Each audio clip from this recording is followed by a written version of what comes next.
It is Friday, and we are here to break down the MLB slate on this Friday. Terry, man, how's it going, man?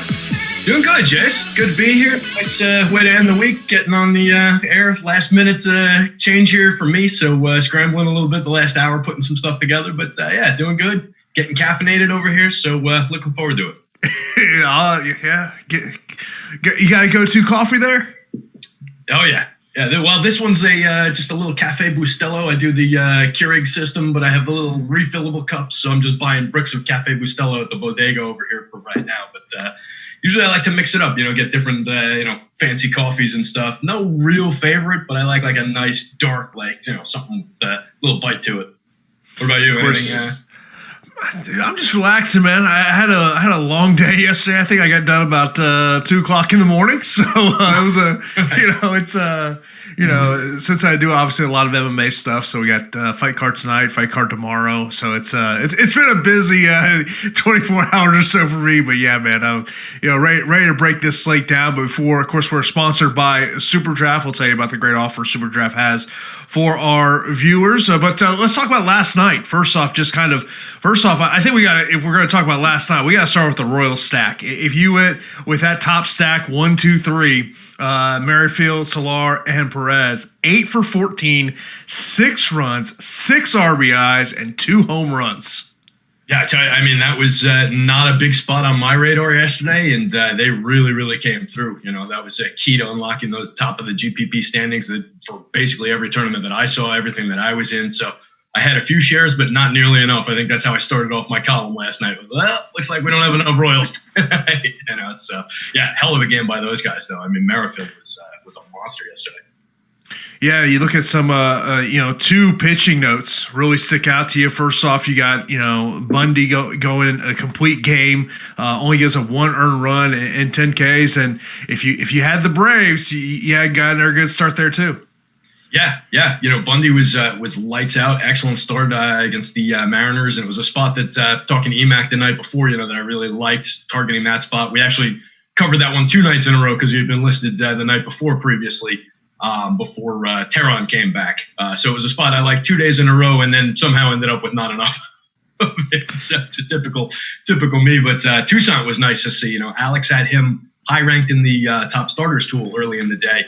He fell down a little bit in, ranking wise, but the percentage was still right there for being the top, most likely top starter. And kid put up a heck of a game. So that was nice to see. Some other hitting performances you got to bring up. Ramirez, 3 for 5, a triple, a home run, 4 RBIs. JT Realmuto, 2 for 4, 2 runs, a home run, 3 RBIs. Anybody else, as you think of last night that sticks out to you? Those were a couple of ones that were kind of popping in my head. Anytime you can get a catcher performance like that, that's just bonus, right? And Realmuto is a great catcher option. Between him and Grandal, those are 2 of the go-to catcher options for offense. And you get a game like that out of him, that's a big difference maker on the slate. So love to see that. And those were the ones that really stuck out to me, I think.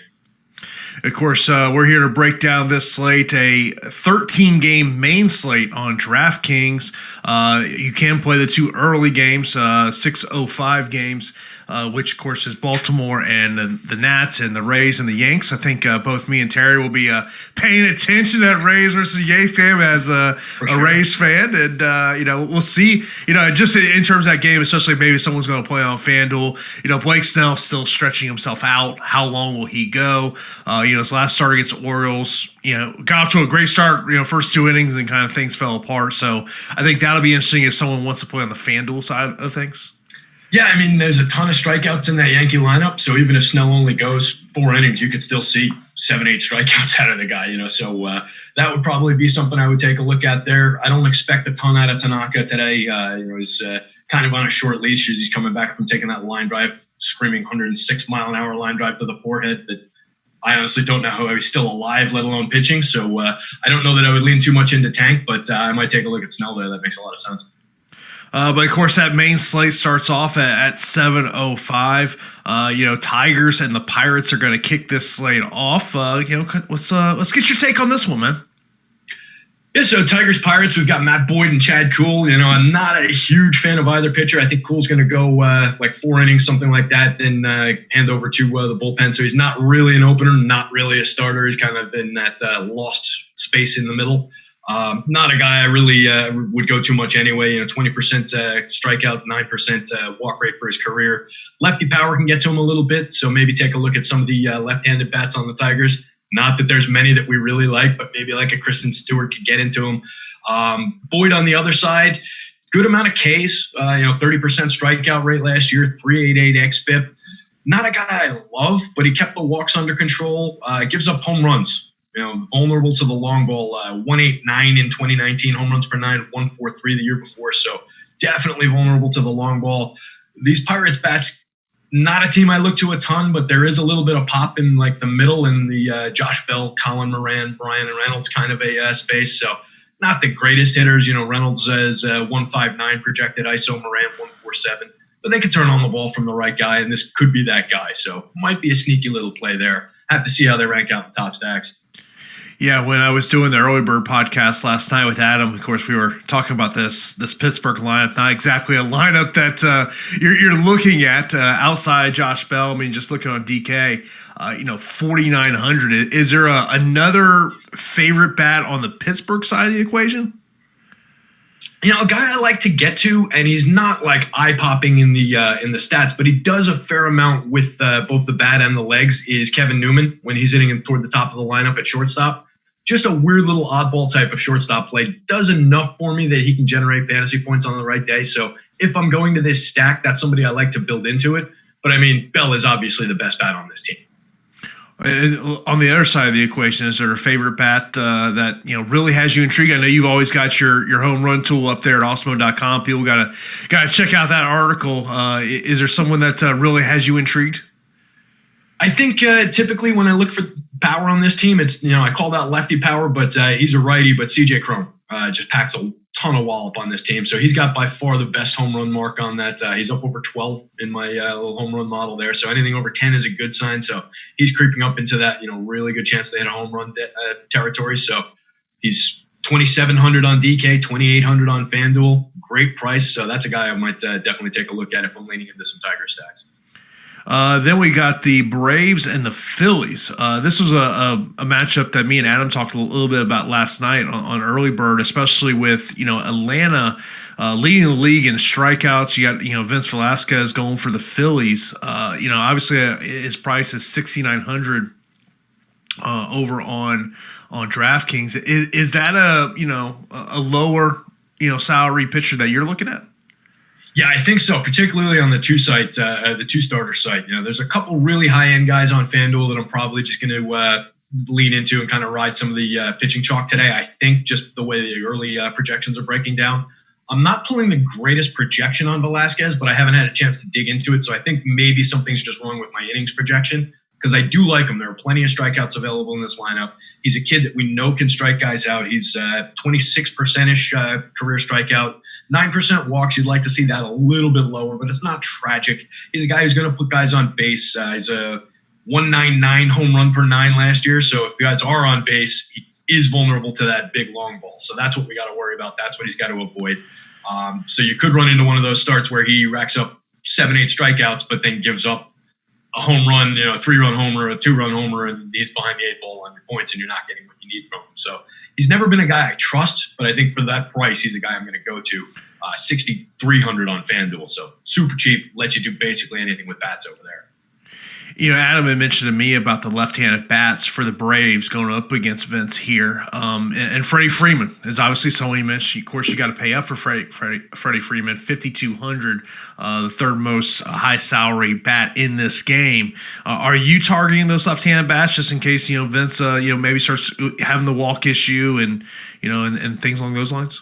Yeah, this is one where I'll probably have both sides as far as that goes. I might even mix in a little bit of the Atlanta pitcher just to get different. I don't think he's going to be super popular, but taking a look at the top stacks tool, they're in the top 10 of stacks on FanDuel and in the top 5 on DK. Getting a little bit under-owned on DK, so it's probably a good spot there. A little bit over on FanDuel, but nothing tragic. Very, very playable team ownership. So that's something I'm definitely going to poke at a little bit. I've got very solid home run marks for 5 Braves over 10 in my home run model. So they're pulling a lot of power. Emac hit them in his spotlight hitters last night. He beat me to the punch. I was going to cover it, but instead I just dropped the link over to his column and went on. But it is a spot that I like. Freddie Freeman, definitely my favorite bat as far as the left-handed power goes. Nick Markakis coming back into this lineup could be sneaky as well. Lefty, not a ton of power, but a lefty bat, somebody that people aren't necessarily going to be all over as part of the stack.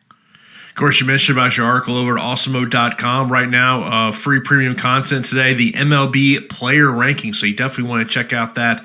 I'm always checking out Terry's home run article every day. That's like a go-to article for me. Appreciate that, man. Thank you very much.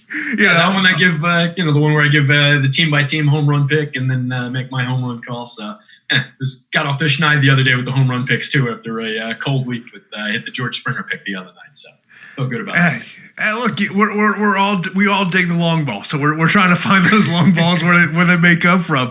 The Philly bats, obviously, at the top of is Bryce Harper. JT, we talked about what he did last night. He's always a guy at the catcher position that I'm always interested in of what he may do. Is there some other bats that are kind of in your liking? Yeah, this Philly lineup is one that I like. It's a team where the top 4 pretty much every day is a super solid little stack. When they're not popular, I love just mashing those guys together, be really straightforward about this team and rolling them out. All 4 of them well over 200 ISO projection. They don't limit the strikeouts, but they're professional hitters, and they're all well over league average for WRC plus into the 20s and 35% range. When you get to a guy like Bryce Harper, he's 35%, ton of power. He's leading my home run model for this team. Another one where I've got 4 guys on this team over 10. So there's a lot of power available in this game just across the board on both sides. Jay Bruce, potentially sneaky, big lefty bat from later in the lineup. Ton of power there, 2,600 on FanDuel, 31 on DK, super affordable. Not drawing a ton of ownership based on the early ownership projections. So it could be a sneaky spot against a young starter in Kyle Redd. Of course, this is the MLB strategy show here for the Friday slate here on August the 7th. Of course, be sure to hit that thumbs up button right here on YouTube. That does help us out a lot. Of course, we are sponsored by SuperDraft. The future of daily fantasy sports has arrived. Experience SuperDraft's exclusive game mode multiplier. Say goodbye to salary restrictions and a load of lineup freedom. Use your fantasy sports knowledge to draft any player you want and build your very own dream team. Countless lineup possibilities let you experience daily fantasy sports the way you want. SuperDraft offers contests for NBA, MLB, PGA, NASCAR, and MMA, so you can enjoy the best of DFS all year round. Sign up for SuperDraft today. Use the promo code Awesemo10, and it's $10 free on your first deposit of $10 or more, and $20 total free on your first deposit of $100 or more. Download the App Store, play at superdraft.io. SuperDraft, no limits, more winning. Of course, you hear Terry talking about those tools we have over at Awesemo Plus, and get access to all those Awesemo Plus tools and content for MLB DFS with a Awesemo Plus MLB Weekly Pass for $15.95. This includes full access to Awesemo's leading player projections, ownership projections, and the all-new top pitchers tool and more. Get your pass today, and that is definitely something you got to check out there over at Awesemo.com. Go to Awesemo.com/join. Next up, we got the Marlins and the Mets. I've already seen some comments there about how about these Marlins. Obviously the storyline for the most part with them has been what's not been happening on the field, what's happening with them in terms of coronavirus. But man, this team's playing some good ball. Yeah, I tell you what a surprise. And, it's pretty ridiculous, everything they've gone through. They're still well off league pace in games played and getting things done. They're going to have to really scramble at the end of the season. I think they have something like 12 games in their last 10 days, just packed with some doubleheaders against the Nats and the Orioles in there. But they're playing good ball. They're scrappy. They're getting things done. They're not a team that I don't think any of this is real. I think it's all smoke and mirrors. They're not a good lineup. But for DFS purposes, when they match up, when they draw a good pitching matchup, they're getting it done for us, so they're not terrible here. Looking at the top stacks tool, Miami's ranked kind of middle-ish, but like upper middle. I think they're around like 12 if I'm just eyeballing this, somewhere around there. And again, they're drawing less ownership than they are getting a chance of being the top stack here. So Yeah, they're frisky. Derek hasn't had to activate himself to play short yet, so it's interesting. I was expecting that Roger Dorn move from Derek Jeter. Good news, guys! I activated myself, but yeah, so far we haven't seen that. You can get to there's bats here. Waka's not a good pitcher anymore. He never really made it to good pitcher. He's a guy I was expecting to at least be a serviceable 3 for a few years, but never really put it all together. His home run per 9 was up last year. He was never over 1.0 home run per 9, but last year in 126 innings with the Cards, he was. Seems like he kind of lost his feel for his changeup, at least early on in 2020. So I think there's going to be opportunity here. I think they're going to be able to at least put together some chances with runners on base. Get a guy like a Corey Dickerson, packs a good amount of power against a right-handed pitcher, against a weak righty starter. Aguilar's better on the other side of the split, but there's power available there. You get into, like a Matt Joyce in the good side of a platoon matchup if he's in the lineup late. So there are options here. It's not something I'm going to ride too heavy, but I'll probably build a couple Marlin stacks tonight. On the Mets side, I know you already in your column you mentioned Michael Conforto in terms of the home run ability with him. Are there some other bats that kind of you're really paying attention to in this spot? Yeah, I mean, the big man Pete Alonso is always going to be a bat that jumps out of this lineup. Ton of power, obviously, in that bat. He's leading the team. I use Conforto. I like to, I usually pick from the top 2 guys, and sometimes I go lefty-righty. Sometimes just somebody stands out more. So Alonso was the top mark there, but I like Jeff McNeil if he's back in the lineup. I'm pretty sure he's going to be in. He's in the projected. Good lefty bat, excellent hit tools, going to be creating opportunities for the big bats behind him. Probably going to be one of those guys. If Conforto or Alonso hits a home run, he's going to be one of the guys scoring some runs. He's going to be a key part of that stack. I'm not the biggest fan of Brandon Nimmo leading off, but he's another lefty up top that they can, similar idea. He's going to be a guy who's probably going to be scoring if these other guys go off. Maybe sneaky down with an Ahmed Rosario from the 9 spot as a wraparound in a similar kind of a concept. Speedy guy, he can get on base. Not the greatest on base skills in the world, but another guy who could benefit from being ahead of the big hitters in this lineup as a wraparound. We're sacrificing a plate appearance to get to it. Very, very inexpensive shortstop on FanDuel. $3,900 on DK, a little bit more than I like to pay for him, I think. So maybe more of a FanDuel play there. Anyone you would label as your top value play in this game? Yeah, maybe we could steal some sneaky quality from like a Dom Smith if we're looking for a super off-the-radar name. Lefty bat, some power in there, 181 projected ISO from Steamer. So around league average, not drawing the biggest home run mark, but a kid with lefty power going up against Sandy Alcantara. I don't hate it.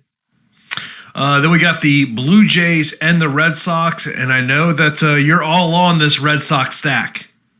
Yeah, much as I dislike having to do that, sometimes I got to go there. And I think targeting Tanner Roark here makes a ton of sense. I think these Red Sox bats just have it all over him. I like the idea of Andrew Benintendi in the leadoff spot, even though he's been struggling. And, his struggles kind of started last year and they've continued. He had a down year last year off of where he was in 2018, what the expectations are for this kid. But there's still a ton of quality in that bat. Lefty leading off here. Doesn't strike out too much, and leading directly into the Rafael Devers, JD Martinez, Xander Bogaerts portion of this lineup.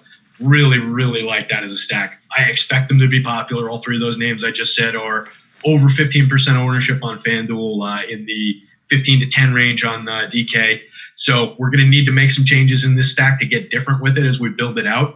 But I think we can do that here. We've got bats like Mitch Moreland, who on this side of his splits is a killer and tends to go not totally underowned, but disrespected a little bit, I guess, for what he should be when he's on the on this side of a lefty-righty.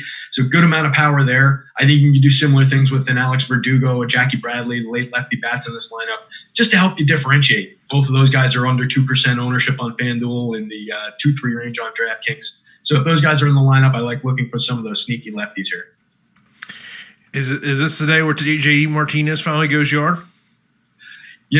He's got a good shot at doing it. He's pulling one of the better home run marks he's had in recent days. And, Tanner Roark, Let's see if I've got him here. Yeah, ugly home run per 9 in the last 3 years. I think he's in like the 1.3, 1.4 range each of the last 3 years. So guy who definitely is prone to giving up the long ball. And he's a 1.25 career whip, doesn't strike out a ton of people. So he's a guy who's going to be allowing opportunities, putting guys on base. So, yeah, if JD gets into one, I think it could definitely go here. He's probably worth the money today. Yeah, I mean, you look at this Red Sox team, and I think 4-8 after 12 games is surprising, even with the loss of Mookie Betts out of that lineup. In terms of Toronto here, in terms of what they could potentially do against Weber, who's obviously not a great ERA to start the year out. No, a little rough. What was it, like 13 something, I think? 11.57. 11.5. All right, so he's brought it down. Weber, soft tossing kind of a guy, works in the 80s with his sinker changeup combination. Just not a target for DFS for me ever. Not a guy I'm going to be putting on the mound at all on either site, even with his $5,500 price tag on FanDuel. There's just nothing there for me for DFS purposes. If you really wanted to do it on DK as a second starter at 5,300, just to be weird with things, I don't think you're getting a good score out of them. But maybe if that helps you build something, I don't have all the pricing listed in front of me. I'm just going guy by guy. So in that role, maybe, but not a guy I want to go to. I do like the bats here.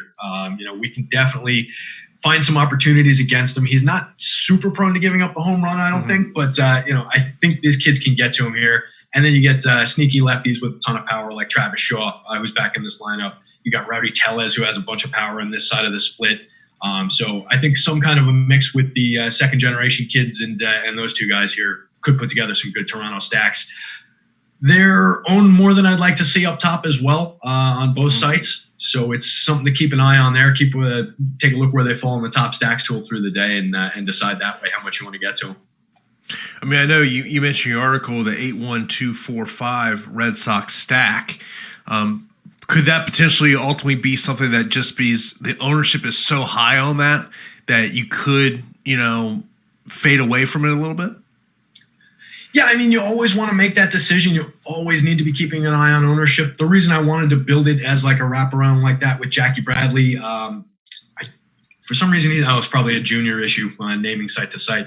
So on FanDuel, I've got Jackie trending for 0.1% ownership from our most recent morning update. So, I mean, if he's going to be, and I think it'll come up from that number, but I mean, if he's going to be low owned, that's a differentiation point that you can stick in. He's a guy a lot of people don't love to roster. He's very cheap. So you can do different things with your lineup. And I think I called out Jose Peraza as another option. The right-handed bat, but he's a guy who can get on base, provide a little bit of speed from the bottom of the lineup. So I think there are enough ways to differentiate here that you don't need to get away from the Sox lineup. Just looking at the top stacks tool, if I can get it to pop up here, they're a little bit overowned on both sites. But again, we're talking about like 6% probability of success to 9-ish% ownership. So nothing tragic. They're not dramatically overowned.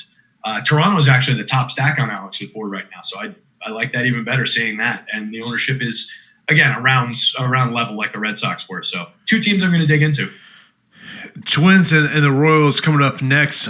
Twins are probably going to be a popular stack as well in this spot. Adam and I talked about that last night on the Early Bird podcast. What's kind of your take on this matchup?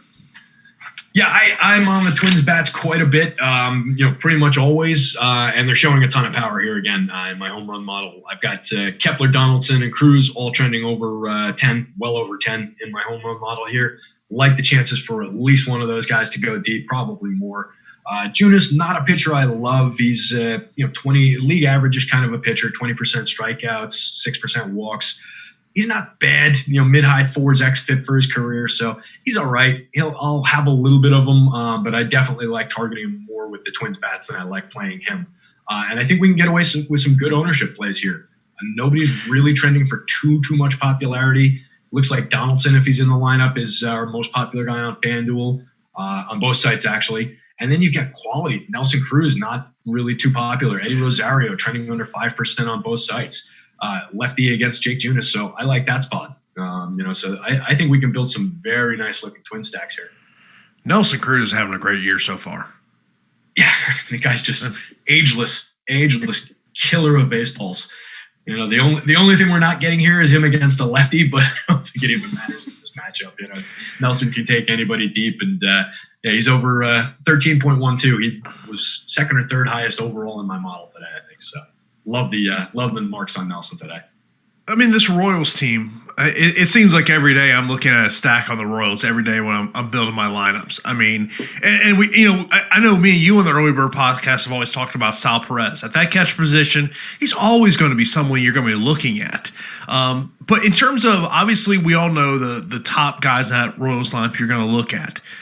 Who are some other guys that maybe could have some low ownership that you believe are intriguing?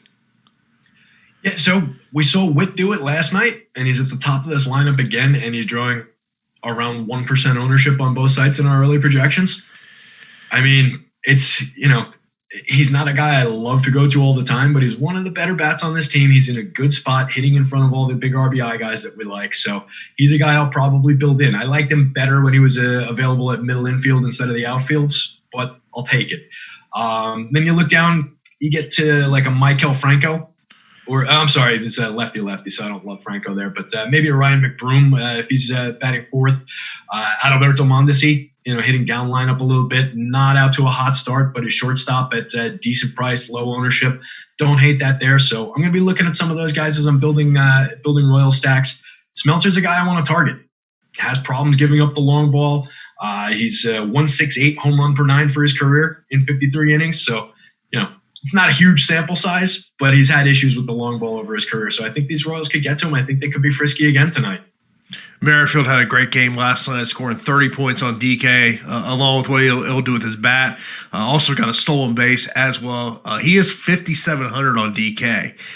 Does that price concern you? Did not notice that. Yeah, that's a bit of a big price tag to pay. He's the highest price by far on that team. So, that's probably what's suppressing his ownership to the levels that we've got it at. So if you're paying up, you're probably paying up to be contrarian with him. So I don't hate it still as part of the Royal stack, but it definitely makes it more difficult to build that lineup out. You might have to do something funky with pitching that you don't feel totally comfortable with. So I don't know that he's a guy I would sacrifice coming down 2 or 3 levels in my pitching tier to go to work a Whit Merrifield in. You want to reserve a play like that for a star type player, and Whit Merrifield is not a star type player. So, don't love it there. Only 33 on FanDuel, much more affordable.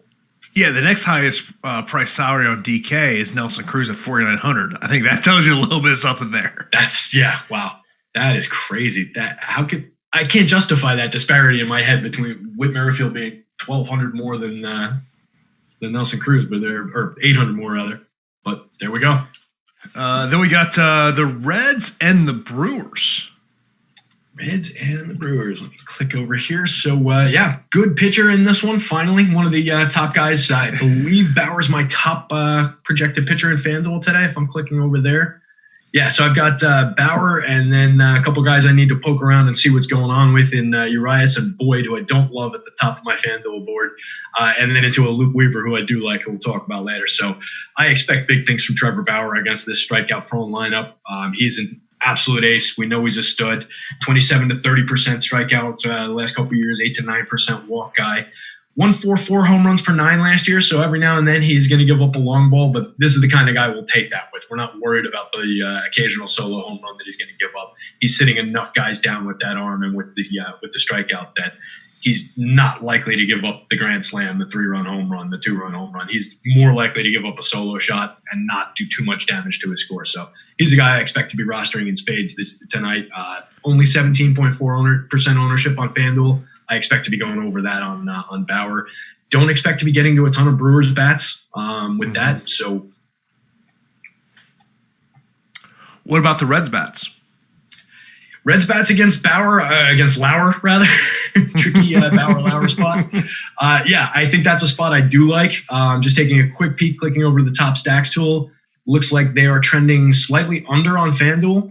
They're, upper mid. They're in the top half of all stacks as far as the rankings go, and reasonable percentage for success. There's a big clump of teams in the middle around like that 3 to 4% mark for FanDuel. So keep an eye on how that shakes out through the day, and look for those teams that kind of slip down the list, but the percentage is still about right, and the ownership drops.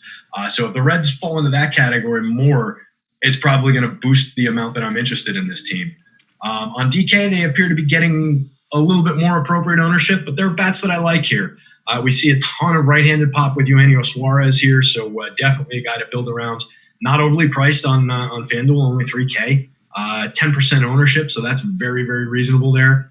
Nikki Castellanos is another right-handed bat I like in this lineup. Nick Senzel, big up-and-coming kid who is a top prospect, plays a number of different positions, excellent hit tool, puts a little bit of power into the ball, more line drives kind of a guy, but can drive one out of the ballpark every now and again. So against a weak lefty like Lauer, I think we can play some of these righty bats, and then you've got quality in the left-handed bats like Joey Votto. So I think there's a ton to be done with this Reds lineup for sure. On the Brewers side with the bats, Kristen Yowick, I know there's been so much made about his struggles to start. He did get a home run last night, but everyone's whether it's ESPN, MLB Network, they're all kind of talking about his struggles. Obviously, but he's still a guy that you have to pay up to get. Is he still in this position where you're at this point of like, man, I want to see a little more consistency before I start trusting him? Not for me. Kristen Yowick is a guy. I'm a numbers guy. I believe in your career numbers. I don't believe in the short sample size. We're however many games into the season. He's just taking a look here in 2020. We're talking about 43 plate appearances so far. So do we really want to change our opinion about a former MVP, a guy like Kristen Yowick, based on 43 plate appearances? The talking heads in baseball love to bring these things up. They don't necessarily get math. One of my favorite things in baseball broadcasting is trying to watch Alex Rodriguez talk about math. They just don't always get how these things work and how the numbers work. So, yeah, don't sweat that. If you're prone to paying up for stars like Kristen Yelich as one-offs or whatever, and you like paying for Yelich, you like paying for Trout, don't let something like that dissuade you. He's a mandatory part of Brewer stacks unless you're skipping him specifically to be different, but never skip him for quality reasons. This is Kristen Yelich we're talking about, MVP candidate. I'm telling you, I love just going around on MLB.TV, going game to game, and more listening to the road broadcasts since they're not there. They're back at their home stadium just to hear what they're talking about. Right. Yeah, it's been interesting filler going on too with some of these games. It's not quite to the KBO levels where they had people touring around in like Busan, going from shop to shop eating unique food and stuff. But it's fun watching them stretch for things to talk about, like in their basements and stuff, and the pictures on their walls and everything. The one that cracks me up every time is when I see the sideline reporter in like center field in the stands, and it's that person and their cameraman, and that's it. I'm kind of sitting there going, do you really got to place that person in the field? Right, yeah, they have to go all the way there and stand all alone. It must be so weird, too, to be in like a cavernous ballpark like that with no one else and just hearing the sounds of the game in that unique setting and everything. They had, I don't know if you caught it was a Yankees game. I think it was on Fox the other day. They had Kenny Rosenthal stashed kind of like that. I think he was down the third baseline, and Judge cranked one home run 450 feet into the stands. And they were teasing him. They were saying, "Hey, go get the ball. Go get the ball." And he was going to do it. They had him willing to break the quarantine protocols, to go get the home run ball until somebody shut it down. He was on his way to go do it. Too funny. Yeah, that's the one thing about baseball broadcasts. There's a lot of dead time. So it's always, it could be, especially if there's a good communication between the two guys in the booth, you can get some good ones there. But moving on, we got the Indians and the White Sox. I feel like every time we do a show together, we always talk about that Indians infield. Yeah, for sure. It's something that I bring up constantly. It's a play that I just like to make, and today they're just taking a peek here, going against Cease. Cease is a pitcher I like, kid with a lot of upside. We can't rely on him yet. He's a guy I'm going to have in my lineups as far as the pitching side of things, but I'm also going to be targeting him with these Indians bats because he's just unreliable. He doesn't have control command yet. So he's more likely to put up a game where he's putting a bunch of guys on base and giving up some runs here than he is to put up a 10 strikeout game, especially against this lineup. That infield that we're talking about, they hit 1 through 4 in this lineup. They all limit the strikeouts. It's something that we've touched on a number of times. Josh and I talked about it yesterday. But they're all projected for 16% strikeout, 17%, 13, 14. So these are guys that just have patience, and a kid like Cease is going to struggle to sit them down. There are plenty of strikeouts available in the back end of this lineup. So he could pick up a decent score. You've got, Zimmer's in the lineup. He's over 30. Domingo Santana's over 30. You've got Franmil in the mid to high 20s. So there are Ks in the back end, but I think he's going to struggle with that top end of this lineup. And that's where I want to make most of my moves if I'm building stacks. Get some of those guys 3 to 4 of those infielders, and then build in a Fran Mill, build in a Zimmer, swallow strikeouts, build in a Domingo Santana. Hope you get the long ball out of one of those guys with some of these others on base. But we know a Jose Ramirez, a Francisco Lindor could definitely put up a big game on their own. They don't need that help from the back end. Okay, if I say favorite bat for you in this game, and you cannot say Ramirez and Lindor, who is it? Franmil Reyes. Despite the strikeouts, I love the power in that kid's bat.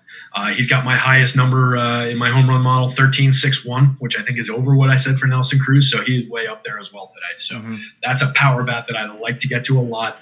8% ownership on FanDuel. Looks like 0.1% in our DK projections ownership-wise. Only 3,800 in the outfield. Probably hitting 5th in that lineup. That's a spot I like. What about from the White Sox side of it? White Sox side, a team that I like getting to a lot. It's a team I've been playing a fair amount so far this year. Favorite bat-wise, I would probably come down in the – I called out Yasmani Grandal yesterday just because I love him as a catcher play. And, again, he's going to be in that 3 to 5% owned range. So, great spot. Not expensive on FanDuel, $2,600 on FanDuel. You can do weird things with that lineup if you play – both him and Abreu, him and Edwin, do a rotation of those 3 guys between the catcher corner spot. I like doing that a lot with this lineup, and then working in a guy like Yoan Moncada, the 2 outfielders in Luis Robert and Eloy Jimenez. You've got a guy like Mazzara, bringing some lefty pop late in that lineup, 215 projected ISO from Steamer. So just a lot of power here. Against a guy like Savali, we've seen him put up a couple good games, but he's not a guy I trust. 4.77 projected FIP. Not a big strikeout guy, despite the strikeouts we saw from him last time out. So I think this is a guy that they can get to with bats. Take a look where they rank in this top stacks tool here. I'm actually curious about that today. Not a great spot for them in the top stacks. I'm actually a little surprised. They're 5th from the bottom on DK, 4th from the bottom on FanDuel. So I'm going to have to poke around, see what Alex is seeing there that I'm not. Maybe he likes Savali a little bit more. Let's see if I have the top pitchers. He's got Savali ranked, top 8-9 pitchers. So I guess he's leaning into the Savali side a little bit more than that. And looks like he's got him trending for decent chance of being a top starter and not too much ownership on either side. So that could be a good pitching play and get a little sneaky with it. Not what I was expecting to see there, but that's why I love these tools that Alex puts out. I spend so much of my day in that top starters and top stacks tool, just looking for those things that he's seeing that his numbers are seeing that I'm not, because his numbers are better than mine. Yeah, I'm in the same thing with you, man. Every day, I'm always trying to find an angle to look at in terms of the slate. Of course, this is the MLB Strategy Show. Of course, be sure to hit that thumbs up button right here on YouTube. Also, you got to check out the fantasy football package that we have going on right now, as we are excited to bring you the inaugural season-long fantasy football and best ball draft kit, using the same tools that have helped make Alex Awesemo Baker the #1 daily fantasy sports player. We have compiled a package that will revolutionize the way you prepare for fantasy sports drafts for only $29.95. Our draft kits includes everything you need to prep, including rankings, projections, sleeper tools, loads of content from our experts, and the Draft Wingman. By the way, that is a great line, Draft Wingman. Yeah, not bad. That's just a great term. Yeah. It will update your team projection in real time based on who you've already drafted. And as an added bonus, new FFPC members will get a $35 credit when you sign up for an Awesemo Draft Kit, which basically makes it free. Don't miss this one. Dominate your fantasy and best ball leagues today. Of course, also, we're presented by SuperDraft, and use that promo code Awesemo10, and it's $10 free in your first deposit of $10 or more, and $20 total free in your first deposit of $100 or more. Of course, you can get you go to superdraft.io or in the App Store. SuperDraft, no limits, more winning. Of course, it's all about those multipliers. You don't got to worry about the salary restrictions that you can have on other places, so you definitely got to check out SuperDraft as well. Of course, moving along the lines, we've got the Cubs and the Cardinals. And, of course, the Cardinals are kind of like the Marlins. The big topic with them has been coronavirus related. But they are a stack I know you got some interest in today. Yeah, I do. Lester's not a guy I always target, but sometimes they just pop up in my model the right way. And this is one of those days for the Cards. Going up against them, I really like the pricing on FanDuel. Only Paul Goldschmidt is priced over 3,000 on FanDuel. On DraftKings, they're a little bit higher, but again, Only Goldschmidt and Tommy Edman are over 4,000 over there. So there's a lot of deals to be had, and they are not currently pulling a ton of ownership. I haven't checked them in the top stacks tool, so I'll probably see where Alex doesn't like them either. But let's take a peek. Yep, they're ranked down toward the bottom again. So it's a spot I'm going to have to dig into and see what's what on what my numbers are seeing. But drawing less ownership than they should. So that's a play that's more for me than coming from the site's projections. But it's one I'm going to be making. I'm getting decent power marks here. So Lester was 128 home run per 9 over the last 3 years if you average it out. So he's gotten more vulnerable to the home run over his last couple of years. Very good numbers in Bush over 20 starts in his career over there. I picked that up off of MLB.com earlier. So I'm not sure how much Alex bakes in those home and road numbers into his model, but maybe that's having an impact here. I wouldn't expect it to, but it could be. But I think there's a ton of quality in bats like Paul Goldschmidt. Tyler O'Neill's got a ton of pop as a young righty kid coming up here. Strikes out a lot. You could definitely get an 0 for 4 with 3 Ks, but I like him to turn on one and potentially put up a long ball here. So the cards are a lineup I'm going to be playing. I know you mentioned Anthony Rizzo as your top home run target here for the Cubs. Of course, obviously he's the highest salary bat on DraftKings for the Cubs here. Kind of why do you like him in this spot? Yeah, big lefty bat, ton of power. Guy going up against Daniel Ponce de Leon. He's a league average guy in the minors, so I don't expect he had 8 Ks in 3 2/3 the other day. I don't expect that to really hold up and translate in Major League Baseball. He gets decent strikeout projections from Steamer, but he's a 4.8 FIP and more importantly 4.23 walks per 9 projection. So I mean, this is a guy who's going to be putting people on base. If Rizzo comes up with a couple guys on base and gets into one of those long balls, that's going to be a score that you need to succeed in DFS tonight. So I really like that spot for him, and I'm getting good projections on basically the whole top half of that Cubbies lineup. I really like the spot. They're expensive on DK. They're owned on DK. On FanDuel, they're a little bit less popular, a little bit more affordable, so it might be a FanDuel play more than it is a DK play, but it's a spot I really like for that team today. And that one, it looks like Alex does like a little bit better. They're toward the upper middle in the stacks tool, so more aligned with the boss man on that one. Now, when you're looking at the money line, the second biggest favorite of the night is the Angels taking on the Rangers, minus 162 for the Angels. Let's start about the Rangers. It's obviously not exactly the lineup you're always looking at, but is there anything on the Rangers side that intrigues you? So I'm getting a good home run mark, which I pretty much always do on Joey Gallo. He's just got a tremendous amount of power in that bat. 289 projected season-long ISO from Steamer. Also 36% strikeout rate projected, but 12% above league average WRC+. Getting an 11.68 number on him on my home run model. Nice little projection. Drawing a fair amount of ownership. He's a guy that people know about. He's not surprising anybody. 3,900. If I can get to him for under 4K on FanDuel, I don't dislike it. There's not a ton that I love in this stack. Maybe you get to a sneaky lefty like Willie Calhoun, who people don't really respect yet. Build in like a Rougned Odor and his lefty power there, and then maybe play a quality righty like an Elvis Andrus. Shin-Soo Choo gets disrespected up at the top of this lineup for years by DFS players, but he's fine. He's not a killer by any means. Decent projection, low ownership.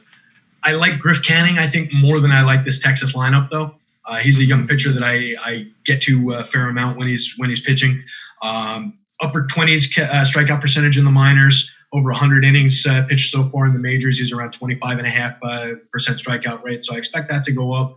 Plus curve, plus slider. A lot of swing and miss. Generates a lot of ground balls. So he's a kid I like a lot. I'm not sure how much I'll get to him here, but typically he's not a guy I'm going to target with bats either.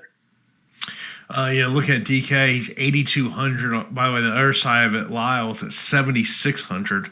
Canning, I know, maybe he's a guy that could have some low ownership, and maybe that's a guy you could pivot to if you don't. Maybe you don't say you want to pay up for, say, a Trevor Bauer.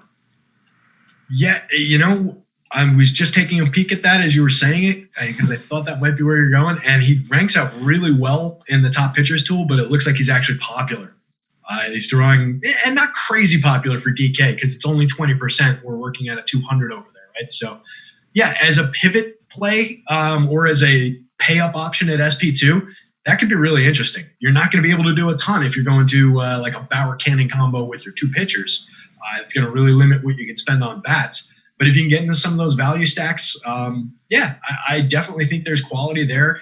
Maybe get to like a sneaky Detroit value stack on just looking at the value rankings on DK, see what you can do with that, and build in a strong high-end 2 pitchers over there. Don't hate it. On FanDuel, he's like double the ownership of what his percentage of success is, but he's the 3rd ranked overall starter. So he's a guy I'll probably have maybe even a little bit more than I was expecting to. Then we got the D-backs and the pods. Luke Weaver going for the D-backs. Zach Davies going for the pods. Yeah, Weaver, another young pitcher that I like. 26.5 strikeout rate, fastball cutter, changeup combination in his repertoire. 3.87 xFIP. So quality. I think there's upside there. I think he's a kid that we're gonna see more from. So I like him in this spot. Pitching in San Diego, you pick up a little bit of park factor. There are strikeouts to be had here. Some of the guys, some of the better hitters in this lineup can limit the strikeouts. You got Manny Machado is only around like an 18% strikeout guy, tremendous power, 254 ISO projection. So I don't love targeting the Padres, but I think we can get away with it here. I think there's enough quality in that arm. And the back end of this lineup is not overly strong. You've got, Francisco Mejia is fine, Abraham Almonte. Jurickson Profar is a bat that I like more for DFS purposes than for real-life baseball for the most part. So I think Weaver's a guy I'm going to get to a fair amount here. Take a look at the top pitchers and see where he ranks out.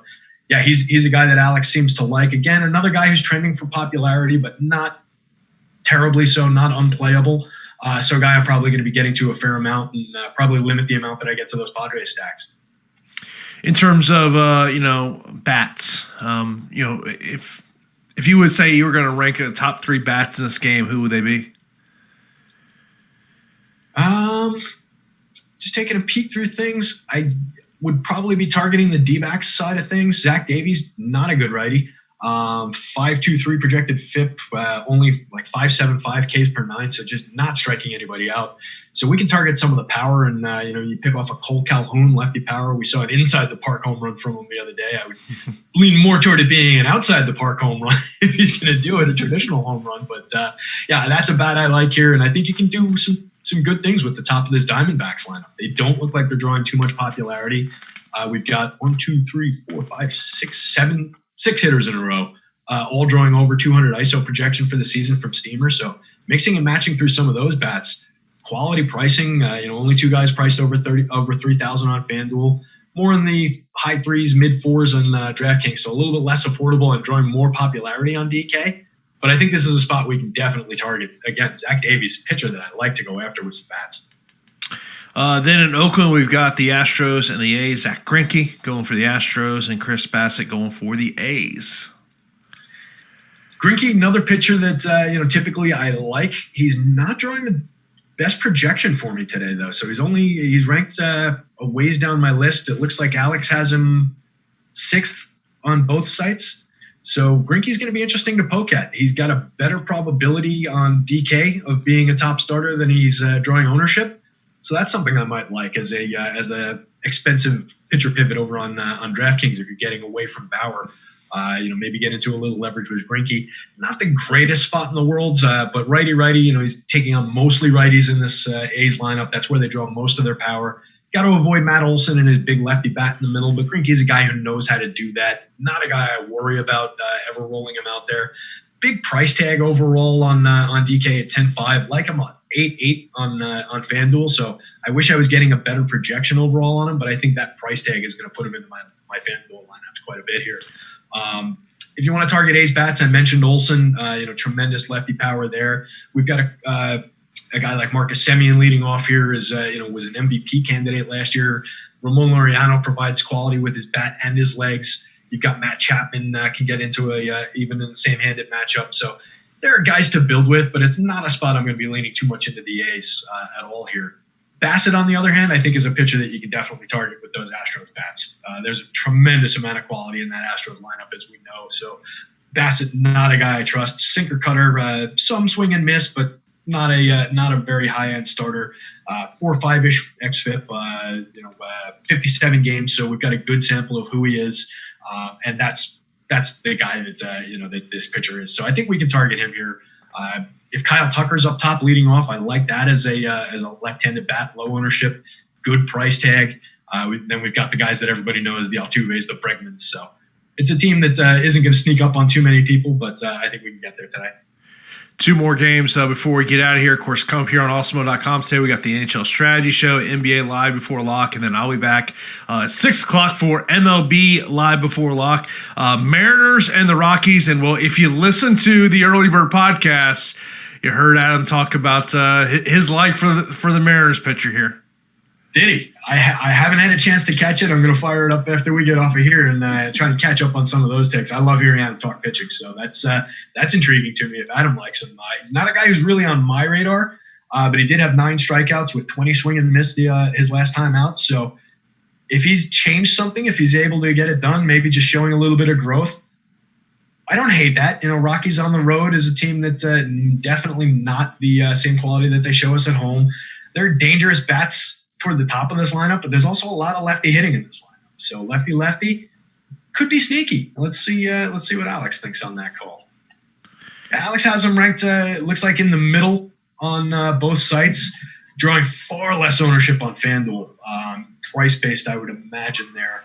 Yeah, 5,000 on DraftKings. So going to be a really, really popular SP2 on DraftKings. He's drawing about 4 times the popularity that his probability of success. So that might be a spot where you want to make a pivot as your SP2 and not go to him as your SP2 on DK. At 7,200, though, he could be a little bit sneaky on FanDuel. It looks like Alex likes him over there. So that's interesting. That's one I'll poke at. Not one I was expecting to be too interested in, but I'm going to have to get into it. Senzatella on the other side, definitely not somebody I'm going to be looking at too much. Actually, a higher xFIP on the road for his career, 4.64 xFIP on the road, doesn't strike anybody out. So when you see a course pitcher with a higher xFIP on the road than at home, that's probably somebody you want to stay away from, I think. Of course, be sure to hit that thumbs up button right here on YouTube. Really do appreciate that. Let's try to get those likes up to about 80 or so. We can crack 100. Come on. In terms of in the chat to yell at everybody, that's what's in terms of the bats here. Obviously, we talked about the 2 pitchers. And obviously this is Seattle. This is not Colorado. That's obviously another aspect of this. But some bats you like to point out? I tell you what, if we're talking about Senzatella not being a good pitcher, maybe we get into the Seattle side of this a little bit. You've got a big lefty, Kyle Seager, that everybody knows about, but drawing under 2% ownership on both sites, not the worst price in the world. Getting a decent projection on him. Same story with Danny Vogelbach. Another big lefty bat here, drawing over 200 ISO projection, better side of his splits. So maybe you build a small stack with those two, working like a Kyle Lewis, big strikeout kid, but up and comer, a lot of pop in his bat. I don't love the Dylan Moore, Austin Nola kind of plays, but Nola works, I guess, as a catcher if you want to do that. So there are some plays to be made, I guess, on the Seattle side. The Rockies, just to offset some of that Kikuchi, especially on DK, if he's going to be that widely owned, I might attack that with some Rockies bats. Again, I'll dig into it a little bit to see what Adam sees. I definitely want to listen to what he had to say about him on the early bird there. But if Kikuchi's going to be like 28, 30% owned on DraftKings, you can gain some ground on the field if these Rockies get to him. And we know there are quality righties. You get to Nolan Arenado and Trevor Story. The two of them on their own could do a ton of damage to this kid.